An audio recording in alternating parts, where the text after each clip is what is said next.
So with the lesson plan in place, Michael Phelps can see where he's progressing to and know where his coach wants him to progress to.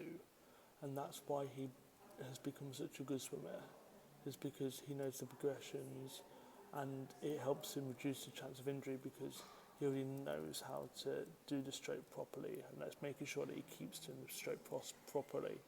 And that's what his coach does. It's making sure that it's appropriate for Michael and not overly pushing him to make him a better swimmer. Philosophy will affect a participant as it will help them to understand the coach's style of play.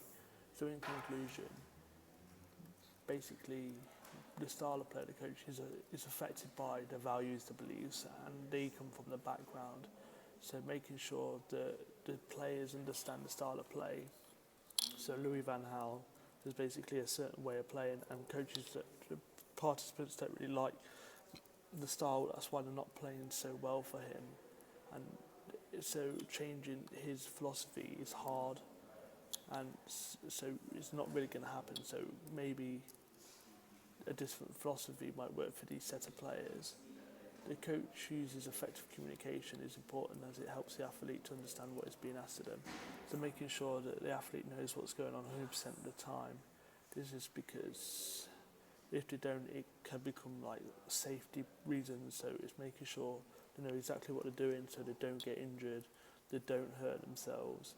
And that's the main thing about sport. It's also to keep them included. So if you're telling one person one thing, one person's not listening, you've got to make sure that they are listening, because it could be a matter for swimming.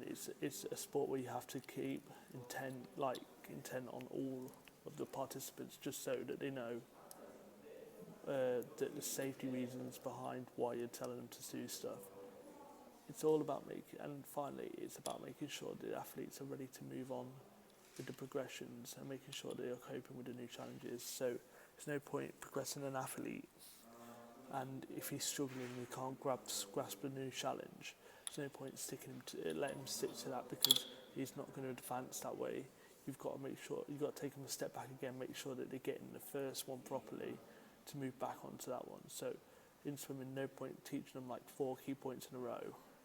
Make sure that they just keep going over the key points you're telling them. So give them 2, make sure they get them correctly, and if they don't get the next 2, just bring 1 in and cut it back to 1, so that they know what they're doing at what time, and to make sure that they keep going with it. So using the high elbows and the thumbing first, that's the way to get the first 2 key points, and to build on that, to make them understand why you're doing it, and then keep showing clear progressions in the lesson plans, and reasoning why before you go in. So if the kids ask why, you already have the questions there, so it's easier and quicker. And finally, these are the books I used in finding the quotes and research for my presentation.